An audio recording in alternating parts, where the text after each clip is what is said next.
I always thought my marriage was unbreakable, until I discovered my wife Rebecca and her boss Dylan Price in our home, in my jacuzzi, being intimate. That moment, the feeling of betrayal hit me like a punch to the gut, leaving me breathless.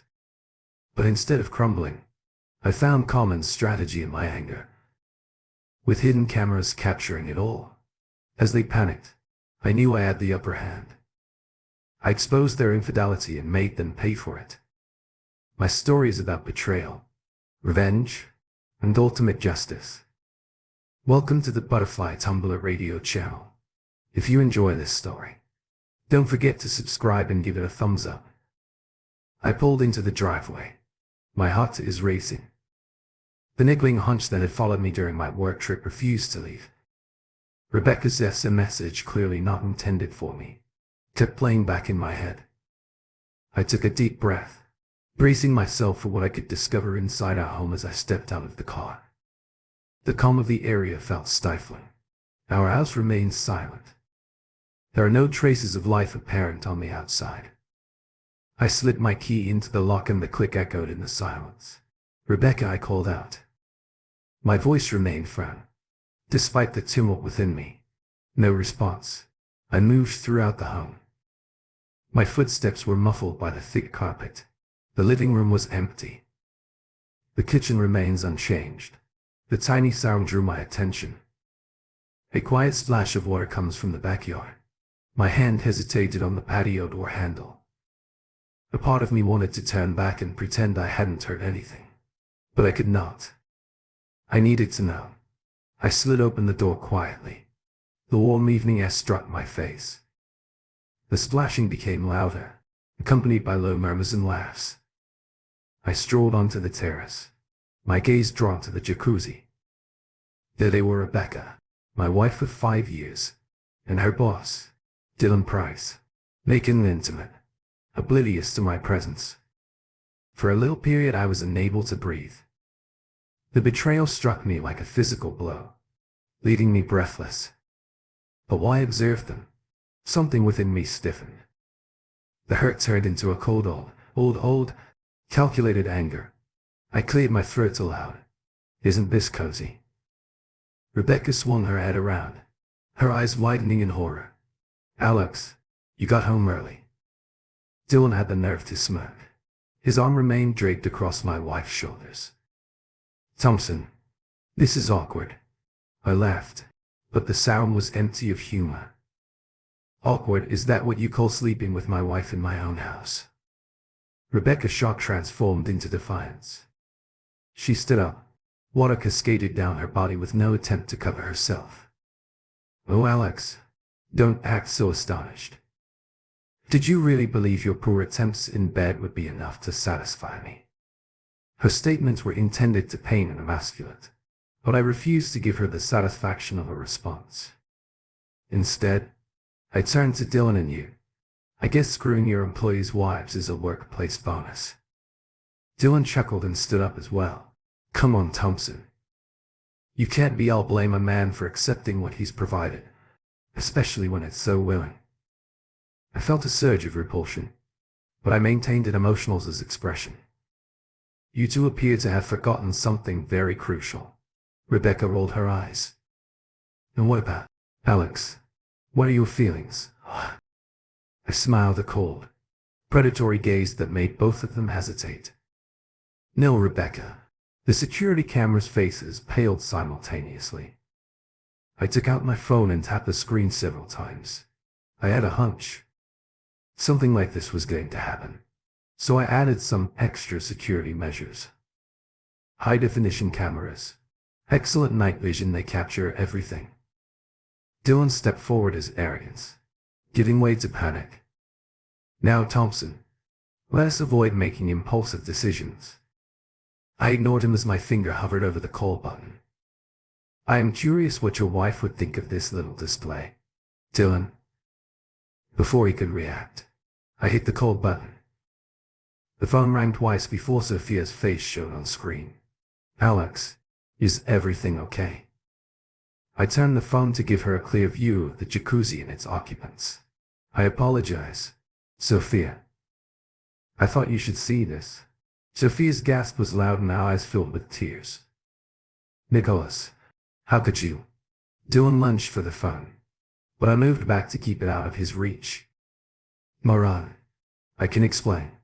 I stopped the conversation and pocketed my phone. I believe she got the picture. Don't you? Rebecca and Dylan stood there, drenched and exposed, their arrogance crumbled. I felt terrible satisfaction from their agony. Alex, Rebecca began with a conciliatory tone. We can discuss this. It does not have to end our marriage. I laughed. The sound is harsh and unrelenting. Oh, Rebecca, it does. It ended the minute you chose to betray me. I want you both out of my house right now. Nicholas grabbed a towel and wrapped it over his waist. You're making a mistake. Thompson. I can make your life extremely difficult. I met his eyes unflinching. Try it. Price. I challenge you. As they rushed to recover their garments, I turned and returned to the house. My hands remained steady as I poured myself a drink. The ice clinked on the glass, providing a contrast to the sounds of hurried footsteps and slamming doors. When silence fell again, I took out my phone and dialed a familiar number. Ethan. It's Philippe. I need your help. Ethan's voice came through as I stood in the kitchen phone to hear Alex.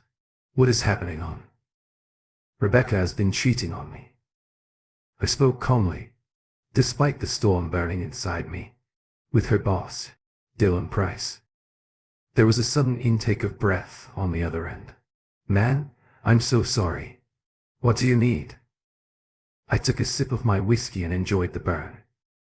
I need a pal. I need someone who can think strategically. Can you come over? I'll be there in 20 minutes, Ethan responded without hesitation.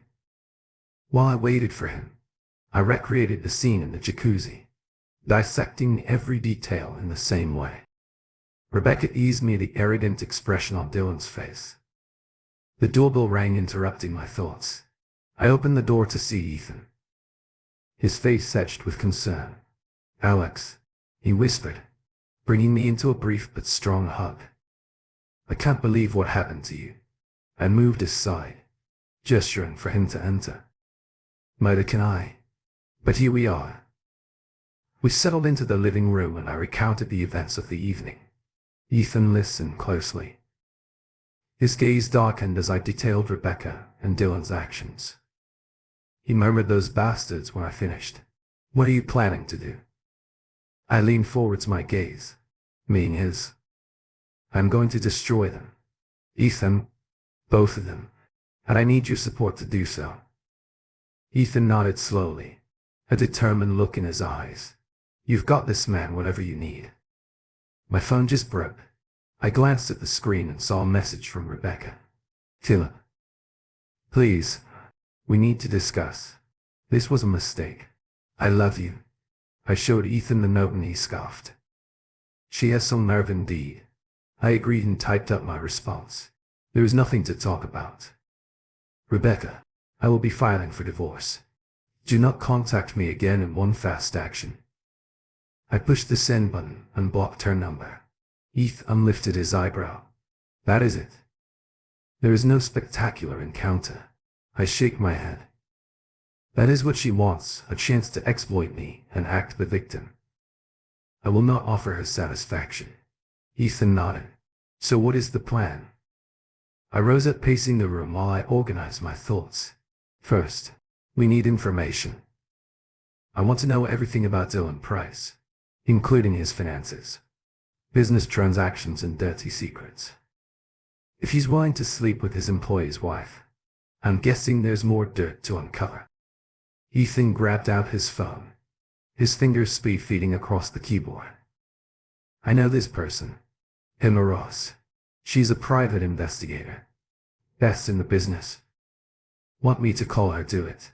I told her money is no object. I want to know all she can find out about Price. As Ethan placed the call, I proceeded to plot. We will need allies. Dylan's other employees. Possibly others. He's cheated in business agreements and marrying his wife. She deserves to know the entire scope of his betrayal. Ethan terminated the call with a delighted smile on his face. Emma is on board. She will begin digging first thing tomorrow. Excellent, I said, a frigid smile growing across my face. Now let's talk about how we're going to use the Jacuzzi film over the following few hours. Ethan and I planned for every move and contingency. By the time he left, the sun had risen above the horizon, but I felt more awake than ever. As I stood in the doorway watching Ethan drive away, a sense of serenity came over me. The pain of betrayal was still present. A deep ache in my chest was masked by a steely determination. Rebecca and Dylan believed they could disgrace me, break me. They were about to discover how mistaken they were. I closed the door. My thoughts are already racing with the following steps in my strategy. The game was on and I planned to win. The house seemed different today, contaminated by the knowledge of what had happened. I went around the rooms painstakingly collecting Rebecca's possessions. Each item I touched increased my rage, reminding me of her treachery. My phone buzzed constantly. Messages from Rebecca, Dylan, as well as a few common friends that had somehow learned about the news. I disregarded them all and concentrated on the task at hand. The doorbell rang while I was packaging up Rebecca close. I stiffened up, bracing for a confrontation, but as I opened the door, Sophia was standing there. Her eyes were red-rimmed and puffy. "Alex," she spoke barely above a whisper. I wasn't sure where else to go. I stepped aside and let her come inside. "Maron, I'm sorry you had to find out in that way." She nodded and moved into the living room, sliding into the couch. I'd always suspected, but I didn't want to believe it. I sat across from her, observing her intently. "What are you planning to do?" Maron straightened up, a look of determination on her face. "I've already called my lawyer. I'll file for divorce first thing Monday morning." "Good," I replied, nodding in approval. "You are worth more than that, jerk." She stared at me, her gaze sharpened. "And how about you, Alex? What are you planning to do?" I leaned back, a frigid smile flashing over my lips. "I'm going to make them regret ever crossing me." Maron did not flinch at my comments. Instead, she leaned forwards. Her voice was low and powerful. "I want to be involved in whatever you have planned. I want to help." I raised an eyebrow and reassessed her. Perhaps Maron had more steel than I had given her credit. For this made her nubbly. She nodded. Her jaw was fixed. Dylan does not get out of this unscathed. There was a bustle outside. I stepped to the window and looked out to find Rebecca standing on the front lawn, calling my name. "Alex, I know you are in there. We need to talk." I turned to Maron. "It appears that it is showtime." We stepped out onto the porch together to present a united face. Rebecca's eyes brightened when she saw Maron, then narrowed in rage. "What's she doing here?" They were spit. I ignored her query. "I thought I had told you not to contact me again." Rebecca stepped forward, her voice begging. "Alex, please, this was a mistake. I love you. We can work through it." I laughed, the sound rough and uncompromising. "Love me? You have a funny way of expressing it. Was it love when you slept with Nicole in our jacuzzi? Was it love when you mocked me? They called me pathetic." Rebecca flinched. Her facade is disintegrating. "I did not mean those things. I was just saying it." I shut her off. "I'm not interested in your justifications or lies. You made your decision, Rebecca. Now you have to deal with the repercussions. What are the consequences?" she demanded, changing her tone from appealing to defensive. "Alex, you cannot do anything to me. It's your word versus our hours." I smiled, chilly and predatory. "Oh, but it's not just my word, right? There is video evidence. Remember, how do you expect your family to respond when they see it? Your friends and colleagues?" Rebecca's face lost its color. "You wouldn't dare to tee or try me," I challenged. "You appear to have forgotten who I am, Rebecca." I'm not a pushover that you can manipulate and trash. Do you want a war? I will give you one. Sophia stepped forward. Her voice is solid and he will not be fighting alone. Rebecca looked between us. Her eyes widened with realization for the first time. I noticed terror there. This is not over, she continued, but her tone lacked conviction. I nodded. You're correct about that. It's merely the beginning. As Rebecca went to her car, I turned to Moran. Are you prepared for this? She nodded with a fierce spark in her eyes. More than ready. Let us make them pay. We returned inside, locking the door behind Rebecca's fleeing form, but the parts were falling into place. The stage was prepared for what was to follow. Rebecca and Dylan had no idea what was going to happen, but they would find out shortly. They'd realize the full gravity of their error and I'd be there to see them collapse. 2 days after my argument with Rebecca, I sat down at my desk, phone in hand. Emma Hayes' number glowed on the screen. Mr. Thompson, I pressed, cold determination pouring through me. Emma's clear voice responded. I have some intriguing results for you. I'm all ears, Miss Ross, I said, reclining back in my chair. Dylan Price isn't as clean as his public persona implies. Dan began. I discovered proof of a fraudulent plan from his early career. He has gone to tremendous measures to hide it. My lips curved into a frigid smile. Excellent work. Could you please provide me all of the details that are already on their way? To your email, Emma responded. What are your next steps? I have some ideas. I said keep digging. I also want to know everything about his current business operations. After hanging up, I dialed Ethan. He responded on the first string. Alex, what is the latest? We have dirt on Price. I said I need you to contact several of his staff. Find out who's upset and who he screwed over. Ethan gave out a low whistle. You're not kidding around, are you? They brought this upon themselves. I replied, my voice harsh. Are you still with me all the way? Ethan reassured me. I'll start calling. As I hung up, a tap on the door interrupted my thoughts. I opened it to find Moran standing there with a determined expression in her eyes. I've been thinking, she explained as she walked in. We need to strike Dylan where it hurts the most, his repute. I motioned for her to continue. As we moved into the living room, Moran sat down and said that he values his image more than anything else.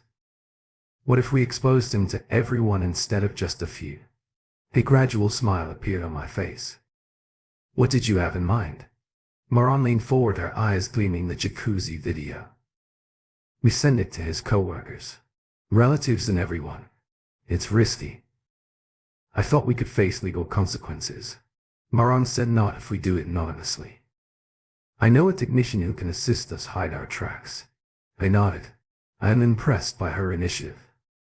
Okay. Let on. Do it. But we have to timing it right. Hit them when they're least expecting it. Just then my phone vibrated with an email notice. It was from Emma, contains all of the details about Dylan's fraud scheme. Moran, I said, glancing up from my phone, how would you like to help bring down your soon-to-be ex-husband's career? Her eyes widened as I showed her the email. Is this real? I nodded with each syllable, and we planned to use it to destroy him. We spent the next 3 hours organizing our chat, interrupted by calls from Ethan providing updates on his progress by dark. We had a good plan in place. Remember what I said to Moran before she left. We need to be patient. Timing is everything. She nodded, a stern expression in her eyes. They will not know what hit them. As I closed the door behind her, I felt a rush of excitement. The game was underway and I held all of the cards. Rebecca and Dylan had no idea what was waiting for them. I poured myself a glass and raised it in a quiet toast of vengeance, served icy cold. Days went into weeks as our strap wire unfurled. I put myself into work launching a new business with the money from my late grandma. It functioned as both a distraction and a to love carrying out my revenge. One crisp morning, as I sat in my new office overlooking the city, my phone rang. It was Emma. Mr. Thompson, she said, her voice full of joy. I've got something major planned. I leaned forwards, my interest peaked. What did you find? Remember Price's earlier scam scheme? Well, never truly ended. He's been cooking the books for years, siphoning off firm funds to offshore accounts. A gradual smile appeared on my face. Can you prove it? I have documentation. Bank transfers, everything. Emma responded. It's unbreakable. Excellent work. I said, send me everything you have. As soon as I hung up, I called Ethan. It is time. When he responded, I told him that we were ready to go. Ethan? His voice was full of expectation. What exactly is going on? I said that the authorities had received an anonymous tip. Then we sit back and watch the fireworks. Later that day, Sophia and I met at a tiny cafe downtown. Her eyes lit up with delight as I told her about Emma's discovery. So is this it? She inquired, her voice low. Are we really doing this? I nodded. Dylan Price is about to have an extremely horrible day. We spent the next hour discussing the last elements of our plan. Sophia grabbed my arm as we were leaving Alex. She spoke seriously. Thank you for everything. I gave her a slight smile. We are in this together. Maram. Until the end. The next morning I awoke early. Adrenaline is racing through my veins today. I made the anonymous call to the authorities. My voice was muffled and I only provided enough information to launch an investigation. Then I waited. It did not take long. By mid-afternoon, news had spread of a big fraud probe at Dylan's company. From my workplace I watched the drama unfold across all news channels. My phone vibrated with a text message from Ethan. It is happening. Price is being led out of the building by police. I gave myself a moment of delight before responding. Excellent. It's time for phase 2.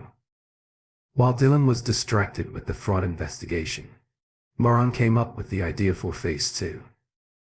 We would release the Jacuzzi video. The timing was excellent.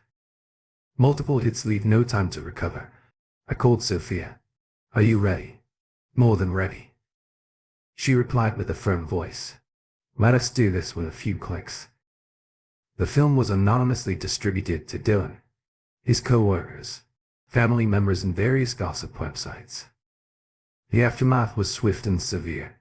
By evening, Dylan Price's life had been ruined, arrested for fraud, publicly humiliated. His reputation is in sham, and this was merely the beginning. I felt satisfied as I sat in my living room watching the mayhem on the news. Rebecca and Dylan had believed they could break me. Instead, I'd broken them. My telephone rang. It was Rebecca. What did you do? She shouted as soon as I responded. I'm not sure what you're talking about. I responded quietly. Don't play dumb, she hissed. I know it was your fraud investigation, the video. It has your fingerprints all over it. I chuckled coldly and mirthlessly. Prove it. When Rebecca spoke again, there was a brief quiet on the other end. Her voice trembled. Philip, please, we can work it out. I will do anything. I emphasized my voice. Then suffer. Rebecca, suffer. As I did when I saw you with him. Suffer. Knowing that your actions caused this and know that I'm only getting started. I hung up, interrupting her objections as I set the phone down. I did not feel any remorse. No second thoughts. They'd made their selections. Now they would have to deal with the repercussions. The game wasn't over yet, but I was winning and planned to see it through to the bitter end. The weeks following Dylan's arrest were a frenzy of action. As promised, I filed for divorce from Rebecca. My lawyers have overwhelming evidence of her cheating. She attempted to fight it, but our attempts were unsuccessful. One sunny morning I sat across from my lawyer, Robert, as he explained the terms of the divorce settlement. Philip Roberts claimed she's asking for half of everything. His tone was unfavorable. Despite the prenup, I leaned back in my chair, a frigid smile spreading across my lips. Allow her to try. Robert lifted his eyebrow. You seem unconcerned about this. That's because I have all of the cards. I responded, show her the evidence that we have obtained all of it. Robert's eyes widened as he thumbed through the file I handed him. This is thorough. You intend to use all of this. I nodded my determination on every last thing. I want her to know precisely what she is up against. Later in the day my phone rang. It was Robert, so I asked already. Knowing the answer, she folded.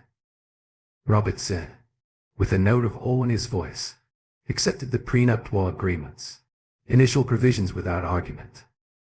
The majority of your assets will remain in the house. She walks out with barely a suitcase. I gave myself a moment of satisfaction. Excellent work, Robert. Let's finish this as soon as feasible. As I hung up my computer's ping drew my attention. It was an email notification regarding a property sale. I grinned when I read the details. Everything was falling into place. The following day I drove to a little area across town. I pulled up to a tiny house. A great cry from Rebecca's opulent lifestyle.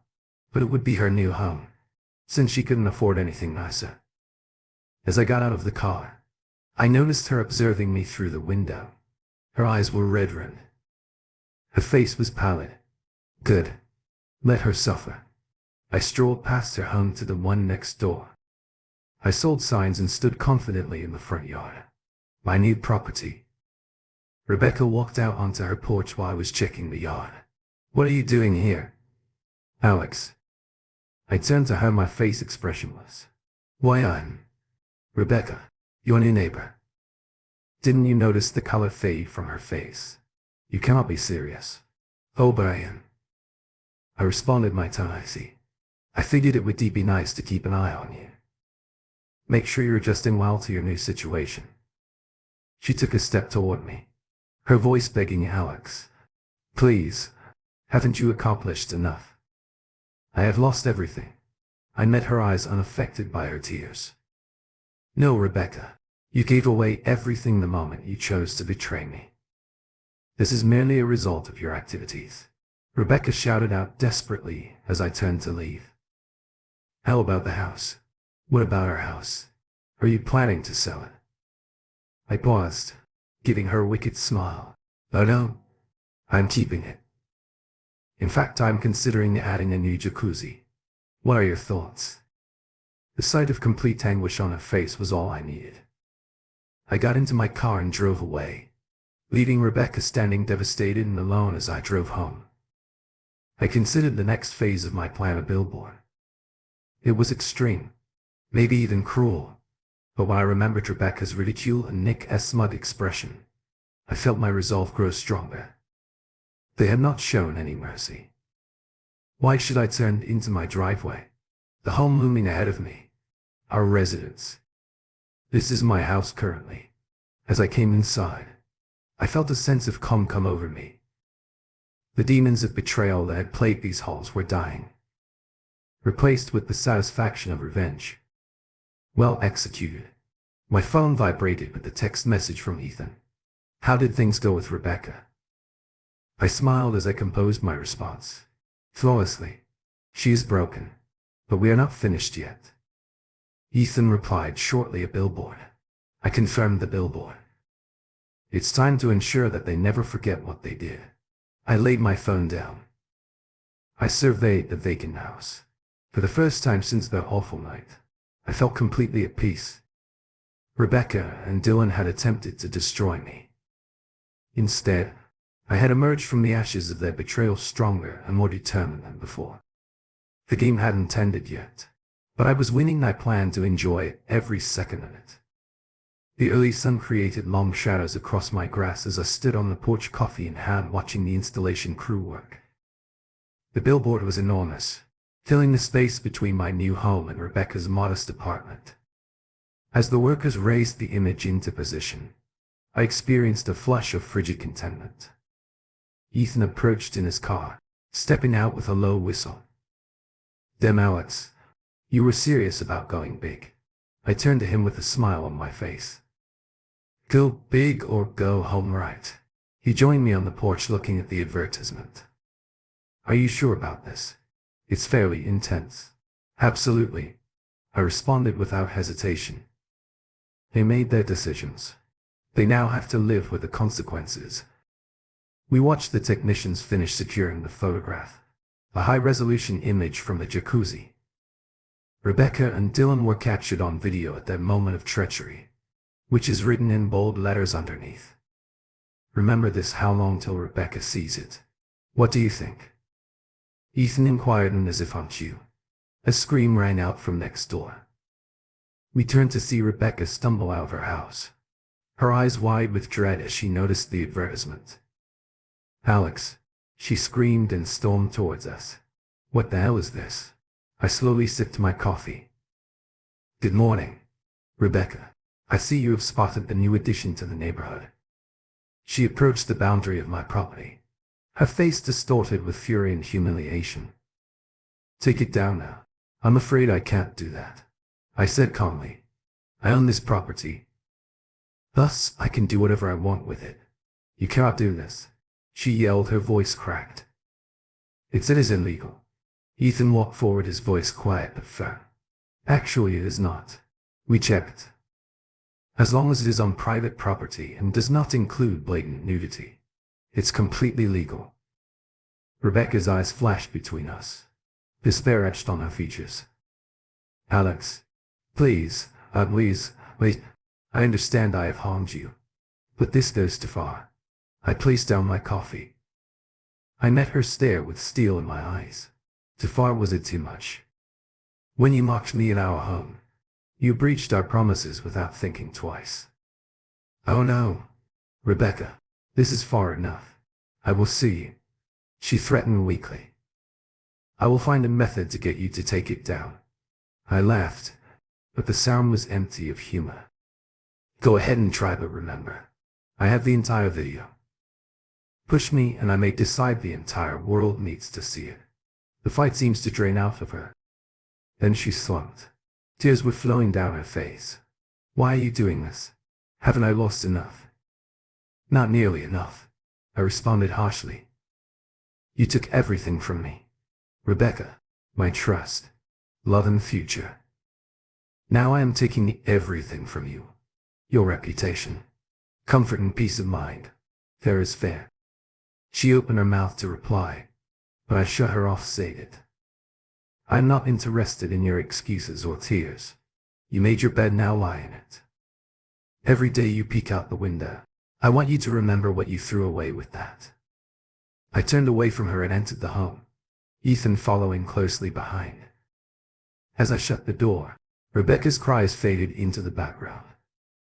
Ethan gazed at me with astonishment and anxiety. That was freezing, dude. Effective but cold. I shrugged, rutted.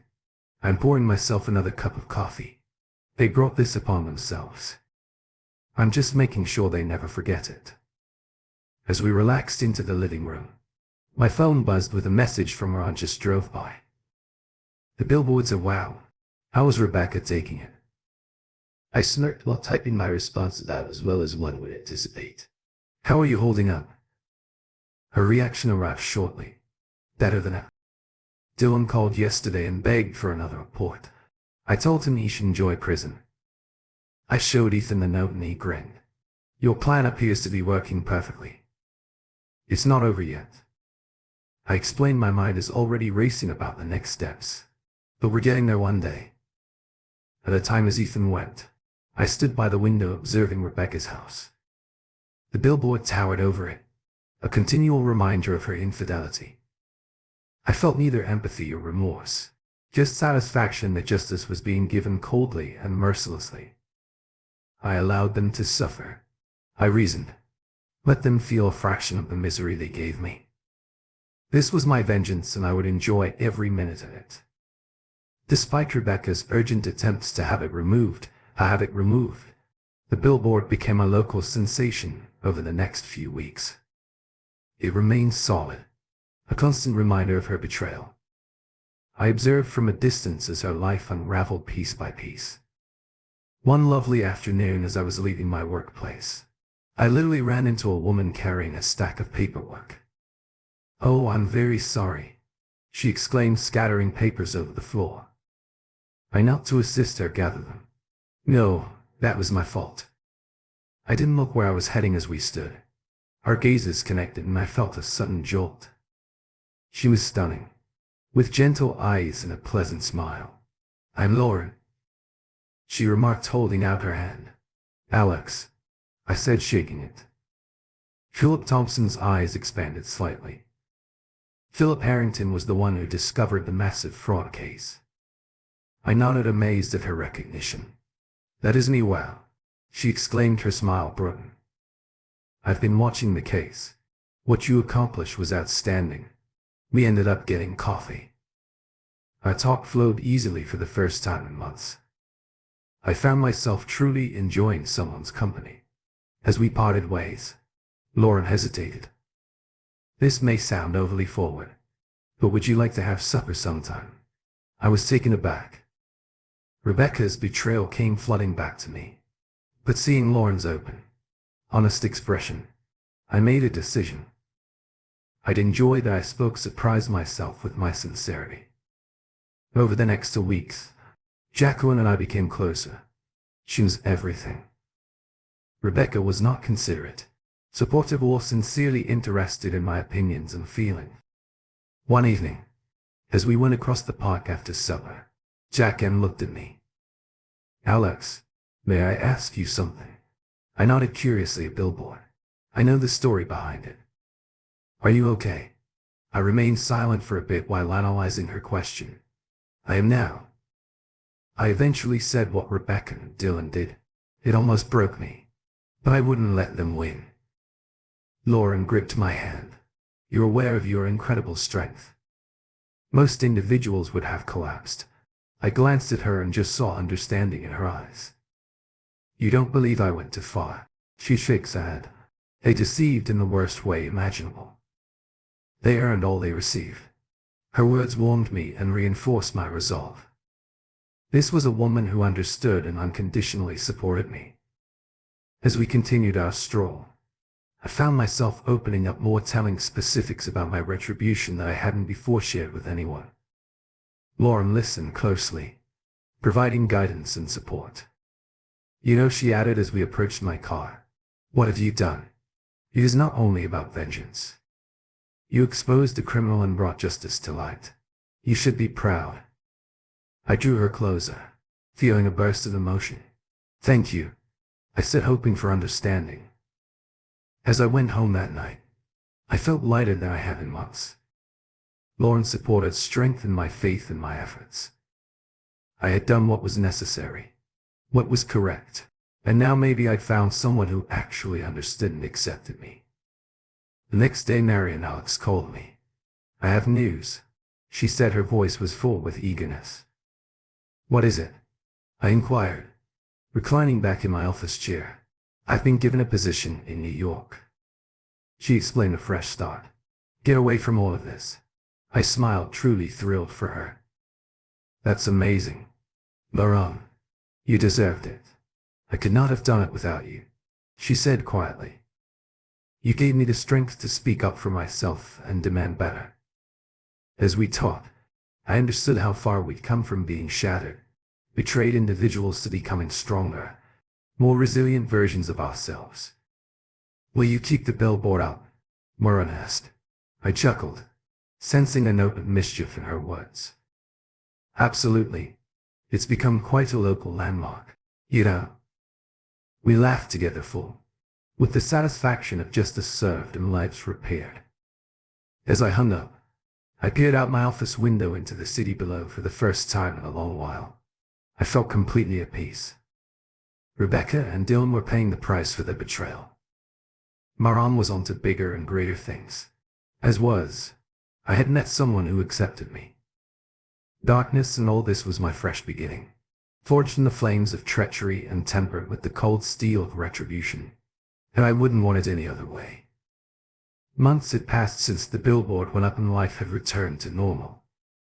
My relationship with Lauren was thriving. My business was booming and the continuous reminders of Rebecca's betrayal had subsided into a dull ache. One clear fall morning, while I was reviewing contracts at my home office, my phone rang with an unexpected number. "Mr. Thompson," a harsh voice inquired. As I spoke, I responded, curiosity piqued. "This is Detective Roberts of the City Police. We have a situation with Dylan Price. He's requesting to talk with you." My blood became chilly. "What kind of situation?" the detective exhaled. "He is taken a hostage at the courthouse. He says he won't talk to anyone except you." I stood there immediately reaching for my keys. "I am on my way." My mind raced as I drove to the courthouse. What was Dylan playing at? He'd received a 15-year sentence for fraud with no chance of release. What was he hoping to gain? The situation in the courthouse was chaotic. Police cars, ambulances, and news vans crowded the scene. As I approached the police line, Detective Roberts rushed over. "Mr. Thompson, thank God you are here." "Price is becoming more unstable by the minute," I nodded. "What does he want you?" The detective spoke plainly. "He says he will only free the captive if you step inside." I took a big breath and weighed my alternatives. "Okay, I'll do it." The detective's eyes widened. "Mr. Thompson, I cannot ask you to put yourself in danger." I met his stare steadily. "You're not asking, I'm offering." This concludes today. Following the brief dispute and a quickly signed waiver, I was equipped with a bulletproof vest and wire. "Remember," Detective Roberts replied as he examined the wire, "if things go wrong, we'll be there to listen. Use the code word checkmate, and we'll come in." I nodded, bracing myself for what was coming. As I reached the courthouse doors, I heard a familiar voice say, "Alex, wait." I turned to see our sign pushing through the crowd. Her cheeks turned pale with worry. "What are you doing here?" I inquired as she approached me. "I heard on the news." She replied, clutching my arms, "You can't go in there. It is too hazardous." I kept her face gentle. "I have to. This is my mess to tidy up." She looked into my eyes for a time before nodding. "Okay, but promise to be careful." "I promise," I said, kissing her briefly before returning to the courthouse. As I entered the building, an unsettling silence surrounded me. My footsteps echoed in the empty hallway. As I approached the courtroom where Dylan was holed up, I pushed open the door to see Dylan pacing feverishly. He holds a gun in his hand. The terrified court clerk was cowering in a corner. The eyes were wide with fright. "Dylan," I spoke quietly, grabbing his attention. "The world will face me." His eyes were wild. "Thompson, you actually arrived." I spread my hands to show that I was unarmed. "I am here now. Let the hostage go." Dylan laughed, a rough and terrible sound. "Oh, it isn't so straightforward. You see, you have ruined my life. It's only fair that I repay the favor." I took a step closer while keeping my voice calm. "Dylan, your own deeds have damaged your life. The scam, the scandal, those were your selections, choices." He spit. "I had no choice. Do you think I wanted to cook the books to risk everything? However, in order to maintain Rebecca's lifestyle, I had to keep up appearances." I felt a spark of astonishment. "Rebecca, what does she have to do with it?" Dylan, his expression contorted with bitterness. "Everything. She was the one who encouraged me to take risks and cut corners. We deserve the finest." "Dylan," he mimicked with a high-pitched voice, "think big or go home." I assimilate this information. Pieces are clicking into place. "So what about the affair?" Her concept, Dylan said, slightly deflated. She claimed it would be exciting. Bring some flavor into our lives. I was an idiot for going along with it. I moved closer. My thoughts raced. "Dylan, listen to me. I understand your anger, but this is not the way. Let the captive go and we can discuss this for a bit." I hoped he would comply. Then his expression darkened. No more chatting. It's time for action. He raised the gun and aimed it directly at my chest. I tensed, preparing to dive for cover. Checkmate, I said, evidently hoping the cops would listen. Dylan's forehead furrowed with confusion. What? Before he could respond, the door sprang open. Police rushed in to disarm Dylan and secure the captive, as they carried Dylan away in handcuffs. He called out for me, "This is not over, Thompson. You will have to pay for this." I saw him leave. I'm feeling both pity and revulsion. Even now, he was unable to accept responsibility for his acts outdoors. I was quickly wrapped in Lauren's arms. "Thank God you're okay," she whispered into my chest. I held her tightly. The adrenaline of the moment eventually caught up with me over her shoulder. Rebecca was standing at the fringe of the crowd. Her face was a mask of shock and shame. Our eyes locked, and I knew she'd heard everything. The truth about her role in Dylan's collapse was revealed. The police escorted us away for statements. I felt a sense of finality come over me. This chapter of my life was finally over. Dylan and Rebecca had wrecked themselves. Their falsehoods and tactics were ultimately exposed. I gazed down at Lauren, who was smiling up at me with love and understanding in her eyes. This was my future, now a life based on honesty, trust, and mutual respect. My long-held need for vengeance had been fulfilled. Justice had been served coldly and ruthlessly. But I had emerged stronger, wiser, and ultimately victorious. As we walked out of the courthouse, leaving the mayhem behind, I felt a weight lift off my shoulders. The game had over, and I had won. Here is the next story. My wife and I have been together for 8 years, married. For the last 5 we met in college. We've both been working hard to advance our jobs and salaries. In the few months since our marriage, my wife began gaining weight. She had been overweight before attending college. She had informed me that when she was overweight, she felt inferior to other women and never wanted to go back. 3 years into our marriage, she was 70 pounds overweight. This had an impact on both her self-esteem and our romantic relationship. I managed my weight by going to the gym on a regular basis. I often pushed my wife to join me, but she always declined. She didn't enjoy the weightlifting gym I went to when she reached 75 pounds. In addition, she decided to start attending to the gym. She joined another more mainstream gym that caters to women. The gym has a lot more treadmills and bikes. They also offered early morning aerobics courses, which my wife took before going to work. After a year, my wife had lost her entire weight and more. My wife's self-esteem was restored and our romantic relationship improved. After 6 more months, my wife looked better than ever. She was now obtaining a fade and letting her hair grow out and dressing more appropriately. She looked great. I was looking forward to loving her more than ever.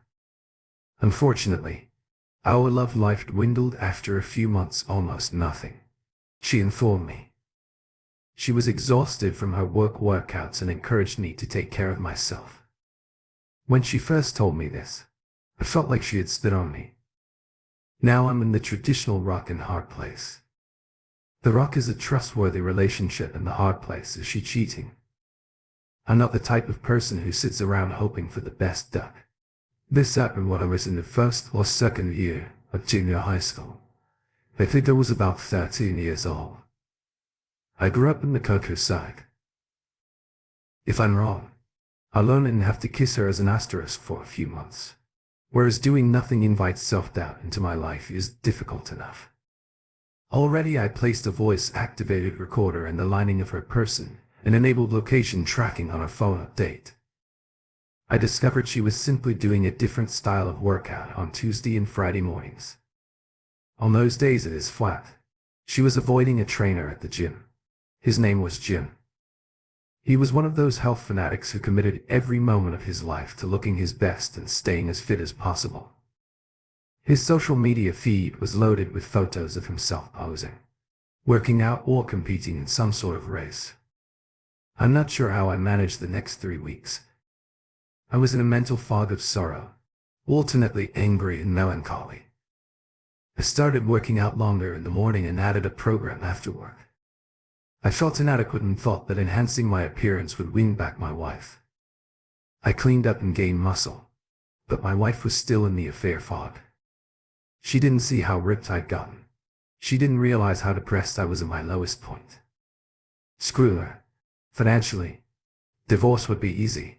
We rented an apartment. We had money in our joint bank account. Our automobiles cost approximately the same and were roughly the same age. Our true savings were in our 401k account. My workplace did not provide a 401k now for the vengeance I know. Take the moral high road and don't waste your time on things that don't benefit your own life. Do not glance backwards. Move on with your life. Nope. I plan to acquire some personal enjoyment by burning the asterisk in her sweetheart. I believe this to be my personal treatment for never looking back once I had completed my plan was straightforward. Their fitness drew them together. I take it away from them. Don't allow her profit from her deception. Loverboy had an apartment on the first level that overlooked the pool area. I purchased a camera that you placed into a light fixture, then screwed the light bulb into it. I pointed my camera at Loverboy's front door. What a surprise! Loverboy was avoiding 3 other women at the gym. They're all married. They didn't even bother to remove their wedding bands. I also discovered that Loverboy did not lock his door when he went to the pool. And a cute neighbor would stop by every now and then to invite him back to her apartment. For fun, they had to go to her apartment because she had a young child to watch. They were together for almost an hour. So during one of his visits to her apartment, I went to his apartment and installed cameras in each room. Fortunately for me, he kept USB phone power adapters in each room. I replaced them with USB power adapters that contain motion-activated pinhole cameras. I also connected them to his internet so that they could continuously broadcast to my home computer. I also photographed everything in his apartment, so I watched a few weeks' worth of videos. I have to admit he did avoid the most attractive women in the gym. My wife is an extremely attractive woman. However, 2 of the other women were far more attractive, even though they were a little older. The 3rd woman was my wife's age, but about 20 pounds heavier. All 3 women paid for his services. My wife didn't pay for his love. She was trading him affection for drugs. I subsequently discovered them, and the bottle described them as human growth hormones. Loverboy was taking human growth hormones and anabolic steroids. On weekends, the pool women would visit his apartment. They would get high from something he provided, then duck. The pool cam showed her ex-husband coming to pick up the child over the weekend at DW, so I informed my wife that I had a work trip to Los Angeles. That I rented a car and drove down to TJ. I hired a hooker for the day. My objective was to acquire her many doctors' prescriptions for birth control pills.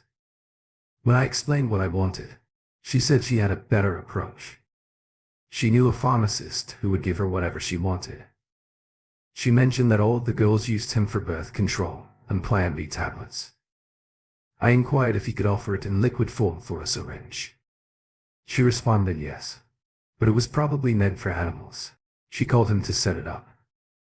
I drove her to the pharmacist. She introduced us. I explained what I needed, paid him, and we left. I handed her 4 times the amount she said she made in a day. Remember, I hadn't received any love in almost a year. Lover injected himself with a hidden stash of steroids every few days using the spare house key I discovered during my first visit. I removed all of the testosterone from his vials and replaced it with estrogen. I went home and replaced all of my wife's human growth hormones with testosterone update 2.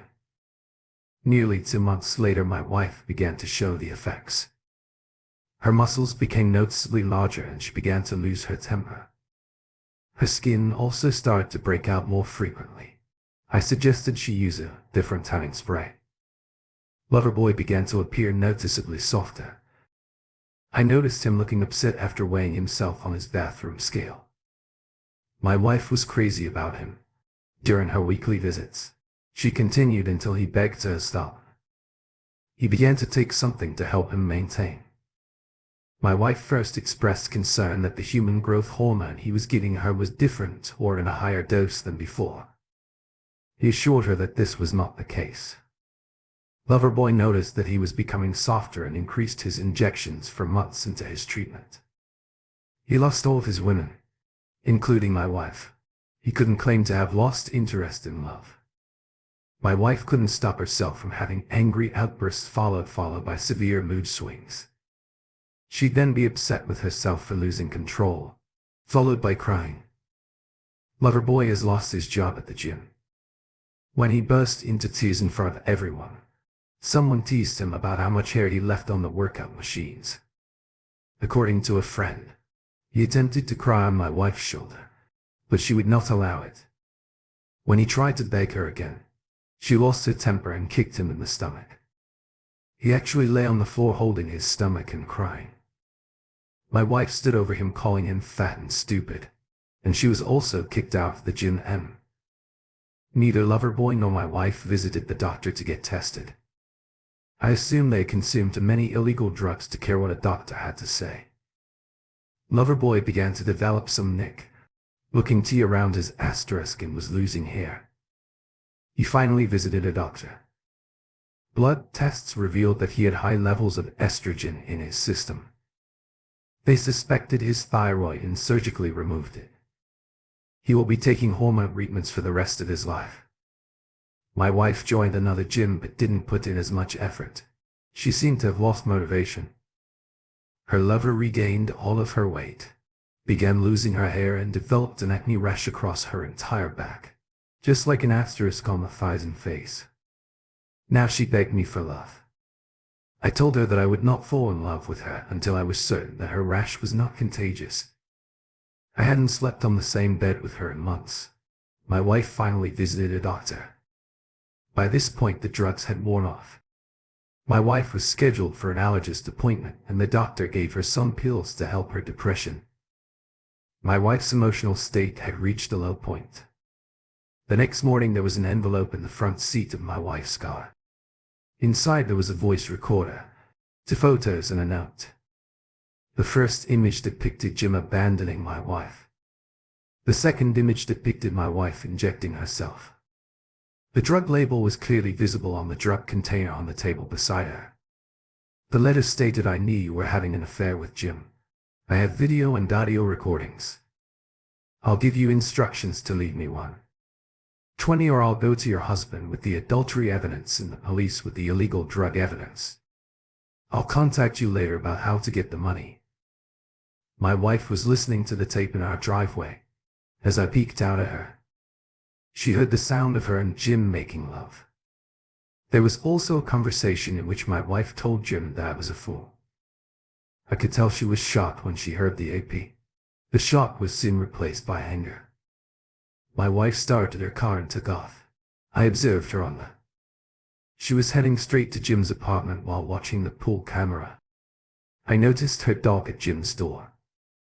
When he opened the door, she jumped on him and began to he-ran asterisk rap from the recorders in his apartment. Jim, what exactly is wrong with you? Wife. You're attempting to blackmail me. Jim, you worthless piece of. I'm trying what wife blackmail me or you'll tell my husband and the police about my drug use. Jim, why in the asterisk hell would I do that? I have more to lose than you if it came out wife. As asterisk cool. You do not have a wife to lose. Jim, the drugs. I could go to jail for the drugs. My wife stopped talking and held out the letter. Jim read the letter and said I should. Sorry. This is happening to you. But it is not me. In fact, I was just packing the last of my things. I am moving back in with my mom and dad till I can find a job and get healthy again. He handed her the letter. My wife finally noticed most of Jim's things were gone or in boxes. She then noticed that Jim had 2 black eyes and a cast from his right knee down. My wife. What the H*L happened to you, Jim? Your husband is not the only husband upset with me. My wife glaring at Jim.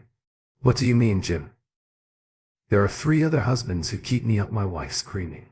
You would duck 3 other women. Why you were ducking me? Jim remarked, "I'm sorry," and cry wrong answer. My wife grabbed his shirt and shot him hard in the nose, breaking it. Jim slumped backwards into his asterisk, leaving my wife peering down at him, still holding his shredded t-shirt in her hand. "Wife, I told you were a fat stupid. If I find out you have anything to do with this," throwing the paper at him, "I'm going to cut off and make you eat it." Jim sat on the floor crying as my wife rushed out the door that night after work. I could see my wife was angry. I didn't utter a word. I left another letter in her to put the money inside a gym bag and leave it in the trunk of her car when she was at the gym that day. When she got out from the gym, the bag was gone, and in its place was a cell phone with a voice disguising device. I called my wife the next day and told her the 1.0 was only a test. I would leave her alone if she would cash out her 40.1k and give money to me. She lost her temper and told me she would never do that. I thanked her for the 11.0 and wished her a happy divorce, facing legal penalties and exposing her true character. Following our failed negotiations, I sent her one of the videos and she eventually gave in. It took her a month to withdraw the money. I told her to leave the money in her husband's trunk and I'd get it while he was at the gym that evening. I told her that she would never hear from me again, especially since she had run out of money. According to our GPS, I noticed she was trailing me. I noticed she was parked down the street keeping an eye on my car. I purchased a case of protein powder, handed the trainer my car keys and instructed him to place it in the trunk of my car. While he did so, I went to work out. When I returned from the gym that evening, I watched her sneak out and check in my trunk. The protein box was there, but the money was gone. A few days later, I brought her to an expensive restaurant to celebrate our anniversary. During cocktails, men must wear jackets and ties, while ladies must wear dresses. I served her divorce papers along with images from her affair. Her first query was, "How did you get these?" I told her I found them on my front seat after going to the gym. She began crying and told me she loved me and that we could work through this. I told her that the evidence suggested she had been avoiding him for about a year. I'd also heard some of the terrible things she'd said about me. I had even heard she planned to take all of our money and leave with him. She cried and promised to be the best wife a husband could ask for. What I told her quietly: "That's what got us in this predicament. You shed weight and improved your attitude. And what have you done with it? You avoided me. Now you're back to being a big depressed asterisk and I'm supposed to accept you back." I paused for a few moments and stared at her. "You're just overweight and foolish." She sat motionless as my words bounced around in her thoughts. She recognized them, but couldn't recall where she'd heard them previously. Then there was recognition in her eyes. She blew up huge. As one could imagine, she cried loudly. "You son of a asterisk. I'm going to kick you." As she hurled her drink at me, pulling away from the table and wiping my face, I unintentionally pushed the table into her stomach. She viewed that as an insult. She snatched up her salad and flung it at me. She immediately grabbed a steak knife and lunged over the table, attempting to plunge it into my chest. The tip of the knife slashed through my jacket. I was backpedaling quickly and she was following me. Fortunately, she used the conventional overhand stab and I was able to grab her arm. The waiters then assisted me in wrestling her to the ground as she yelled that she was going to murder me. We were able to get the knife away and onto her stomach on the floor. The two waiters sat on her back until the cops arrived. When the cops arrived, she was still furious.